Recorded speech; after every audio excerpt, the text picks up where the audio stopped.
बोले दिया है आचार्य से बहस करने के लिए, बहुत बहस करने के बाद, लेकिन जैसे ही बहस करने उठे वे दूसरे दिन चौके में पड़गान करते हुए दिखे, भक्त बन गए। आज सारा बुंदेलखंड, सारा मध्य प्रदेश इस बात का गवाह है।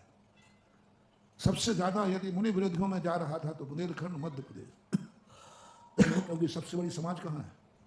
मध्य प्रदेश। गुजरात में समाज ज्यादा नहीं, वो विद्वान थे, लेकिन आचार्य महाराज ने कुछ कहा नहीं, कुछ बोला नहीं। उन्होंने वो कहावत सिद्ध कर दी कि कस्तूरी को यह बोलना नहीं पड़ता कि मैं असली हूं, उसकी सुगंध बता देती है कि मैं असली हूं। आचार्य ने कुछ नहीं कहा, कुछ बोले नहीं, कुछ नहीं किया। मात वो चलते गए, पीछे मुनि विरोधियों का काफिला मुनि भक्त बनता गया। मुनि विरोधियों का काफिला मुनि भक्त बनता गया, वो चलते गए। और ऐसे चले कि आज वो हर व्यक्ति की मुंह जबान बंद हो गया।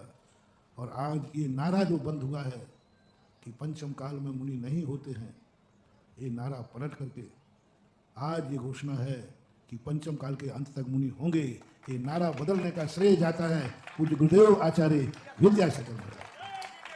किसी नारे को बदलना, किसी हवाओं के पथ बदलना कोई साधारण चीज नहीं है। किसी नदी का रास्ता बदल देना, तूफानों का रास्ता बदल देना, किसी नारे को परिवर्तित कर देना बहुत बड़ी चीज है। किसी नारे को परिवर्तित करना तूफान को परिवर्तन करने के समान है। किसी बहती हुई गंगा नदी के रास्ते को बदल देना ये समान होता है। और एक नारा बदल गया और आज सारा आर्यावर्त कहता है कि पंचम काल में मुनि थे, हैं और रहेंगे। प्रमाण क्या है? कसौटी क्या है? प्रमाण क्या है कि पंचम काल में मुनि हैं और रहेंगे? तो सभी एक ही व्यक्ति, एक ही आवाज उठाई विद्वानों ने। पंडित जी कैलाश चंद जी शास्त्री जो मुनि विरोधियों में थे, जब आचार्य श्री का दर्शन किया तो उन्होंने घोषणा की कि मैं दावे से कह रहा हूं पंचम काल में मुनि थे, हैं और रहेंगे। प्रमाण क्या है? बोले आचार्य विद्यासागर महाराज प्रमाण है। आचार्य विद्यासागर उस चौराहे पर खड़े थे जहां सब तरफ से निराबंद थे। उनके पास कोई आलम्बन नहीं था। साधु आलम्बन भूत हो जाता है, वहां साधुता कमजोर हो जाती है। और हमारे आचार्य श्री सदा निरालंबी रहे। उन्होंने किसी का आलम्बन नहीं लिया, किसी समाज का, किसी श्रावक का, आप लोगों का तो छोड़े, हम शिष्यों तक का भी आलम्बन उन्होंने नहीं लिया। वो अपने आप में एक स्वावलंबी थे, वो अपने आप में एक समर्थ थे, वो अपने आप में खुद इतने समर्थ थे कि उन्हें किसी की आलम्बन की जरूरत नहीं थी। वो स्वयं बोधित थे, वो स्वयं बुद्ध थे। जो स्वयं बुद्ध होता है उसको कोई संबोधन नहीं करता। वो स्वयं अपने आप से, आचार्य श्री हमेशा स्वयं बुद्ध के समान थे। वो स्वयं अपने आप को संबोधित करते थे। स्वयं आपका स्थितिकरण वात्सल जितने भी अंग होते हैं, उन सारे अंगों में आचार्य श्री का स्वयं का अंग था। प्रत्येक बुद्ध, बोधित बुद्ध का लक्षण उनमें देखने में नहीं आया। उनके लिए कभी किसी को समझाना पड़ा हो, उनको कभी किसी को बताना पड़ा हो, उनको कभी एहसास दिलाना पड़ा हो कि तुम्हें ये नहीं करना चाहिए, ये करना चाहिए। ऐसा दिन, ऐसा समय मैं अपने 40-45 सालों से, सन 1978 से गुरुदेव से परिचित हूँ। कई बार समझाना पड़ता है कि उनको ऐसा करना चाहिए और ऐसा नहीं करना चाहिए, लेकिन आचार्य श्री के इतने सालों में मैंने कभी नहीं देखा कि किसी को उनके लिए किसी ने समझाना पड़ा हो, किसी को बताना पड़ा हो कि तुम्हारी चर्या ऐसी होना चाहिए। क्योंकि किसी बताने के पहले वो जैसे ही बताने जाएगा तैसे वो उसी चर्या को पालन करते हुए पाए जाएंगे। क्या करोगे? तुम जाओगे संबोधन करने के, मैं आचार्य श्री को संबोधन करूंगा कि आपको ऐसा करना चाहिए, आगम में लिखा है, वो बोल ही नहीं पाएगा, उसके पहले ही आंखें कह देंगी देख ले तू क्या बोलेगा, उनकी चर्या उसी की चल रही है। तुम सामायिक देखने गए, वो सामायिक करते मिलेंगे। तुम प्रतिक्रमण देखने गए, प्रतिक्रमण करते मिलेंगे। पंडित जी जगमोहन लाल जी शास्त्री बोले हमने जो जो आचार्य श्री को देखने गए उसी चर्या में उस दिन वो पाए गए। मैंने सोचा प्रतिक्रमण के देखे तो प्रतिक्रमण कर रहे थे, मैंने सोचा कि आहार चर्या देखे कैसे, तो वो आहार चर्या देख रहे थे। है ना, जो चर्या वो दो देखने का प्रयास किया, आचार्य श्री उसी रूप में दुनिया को दिख जा रहे थे। ऐसे महान संत आचार्य श्री, वो आचार्य श्री थे। मैं उनके पुण्य को नहीं मानता हूँ। आचार्य श्री से बड़ा पुण्य यदि किसी का है तो हमारा और आपका। आचार्य श्री तो पुण्य और पाप से बहुत परे है। वे जो साधु थे वे पुण्य के बल पर नहीं बने थे। साधु कभी पुण्य के बल पर नहीं बनता, अपनी साधना के बल पर बनता है। जिन पुण्य पाप नहीं कीना आत्म अनुभव चित। पुण्य और पाप से साधुता का कोई मतलब नहीं है। कोई तीव्र पुण्य हो इसलिए साधु होता है, नहीं, कोई मतलब नहीं। ये सब कहने की बात है कि आचार्य श्री का बहुत पुण्य था, नहीं मानूंगा।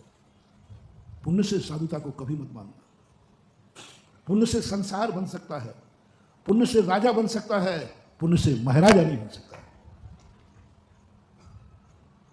राजा बन सकता है संसार, परमार्थ का राजा पुण्य से नहीं बनता। मोक्ष मार्ग कभी पुण्य से नहीं बनता, साधना कभी पुण्य से नहीं होती।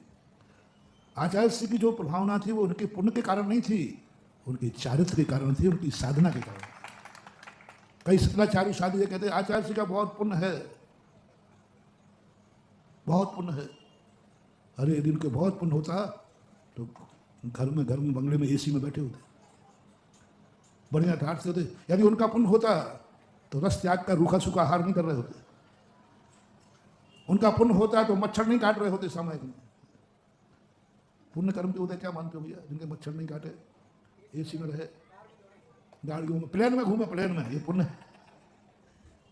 संसार का सबसे गरीब आदमी जिस जिंदगी को जीता है उस जिंदगी जीते थे मेरे पूज्य गुरुदेव विद्यासागर। अरे गरीब तो कम से कम नमक तो खाता है, वो तो गरीब कम से कम और कुछ खावे या नहीं खावे, लेकिन वो भी नहीं। पुण्य नहीं, पुण्य से ऊपर थे, साधना के मेरू थे, साधना के मेरू थे। और उन्होंने जो कुछ भी पाया है, कभी भी साधु की प्रभावना देख करके ये मत कहना इन साधु का पुण्य है, तुरंत कहना उस साधु की साधना है। भक्त पुण्य के पीछे नहीं दौड़ते हैं। पुण्य के पीछे यदि कोई दौड़ता है तो रावण के समान है वो। रावण के पीछे जो दौड़ेगा वो पुण्य के पीछे दौड़ रहा है। डाकुओं के पीछे जो दौड़ रहा है वो पुण्य के पीछे दौड़ रहा है। और साधु के पीछे कोई दौड़ रहा है तो पुण्य के बल पर नहीं दौड़ रहा है, उनकी साधना के बल पर दौड़ रहा है। ये जैन दर्शन का उसूल है। यदि पुण्य के कारण तुम दौड़ रहे हो तो पुण्य के पीछे, तो रावण के पीछे भी लोग दौड़ते थे। एक चलता था, हजारों चलते थे, लेकिन वो पुण्य था। जैन दर्शन में पुण्य का कोई स्थान नहीं। आचार्य श्री का पुण्य बिल्कुल भी नहीं था। उन्होंने पुण्य को नकारा है। जहां जहां उनको पुण्य को निमित्त मिले उन्होंने नकार दिया, उन्होंने नकार दिया। साधु का सबसे पहले आहार में यदि पुण्य था, आप बनाते हैं, आप सब सामान बनाते थे, वो निकाल देते थे। तुम देना चाहते थे कि नहीं? क्या पता बढ़िया लोगों को दिखा देते हो, नहीं बनाते। देना चाहते थे, बनाते थे, ये पुण्य का उदय है। लेकिन उस पुण्य को भी उन्होंने नकार दिया, हटा दिया। ये पुण्य को नकारना है। हमारे आचार्य श्री का पुण्य बहुत तेज था, इसमें कोई संदेह नहीं, लेकिन उन्होंने पुण्य को ठुकराया है। हर साधु पुण्य को ठुकराता है। जितना जितना पुण्य को ठुकराएगा, साधु की साधना उतनी ही चमत्कृत होती है। और तुम लोग ये कहते हो कि पुण्य का उदय था आचार्य श्री का, नहीं। साधुओं के पीछे भीड़ देखकर कहते हो इनका पुण्य का उदय है। ये सतलाचार है, ये भ्रष्टाचार है। ये अपने सतलाचार को ढांकने की बात है। भाई हमारा पुण्य कम है, उनका पुण्य ज्यादा। कोई दान देने वाले को सम्मान हो रहा हो तो ये मत कहना कि उसके पुण्य से सम्मान हो रहा है, ये कहना पुण्य के त्याग से सम्मान हो रहा है। उसने पुण्य तो वो है जब धन ग्रहण करता है, और जब वो दे रहा है तो ग्रहण कर रहा है कि दे रहा है, तो पुण्य का त्याग कर रहा है।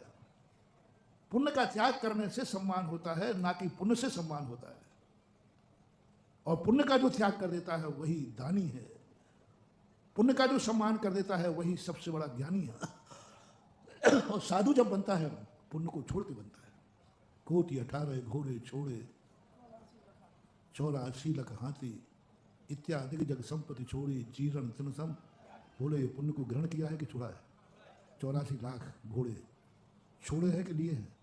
अरे जब खरीदे थे, जब पुण्य का उदय था, जब छोड़े हैं तो काय का पुण्य का उदय? सारा चक्रवर्ती पर छोड़ दिया, ये काय का पुण्य का उदय? पुण्य को ठुकराया है। बिल्कुल भी भ्रम धारणा आज से निकाल देना। साधु का कोई पुण्य का उदय नहीं होता, पुण्य को वो ठुकरा देता है। जो कुछ भी उसकी दुनिया में प्रभावना होती है उसके चारित्रिक, उसकी साधना और तपस्या की होती है, त्याग की होती है। सम्मान त्याग का है। बोलो, आप लोग दानी का सम्मान करते हैं तो पैसे वाले का सम्मान कर रहे हो कि पैसे के त्याग करने वाले का?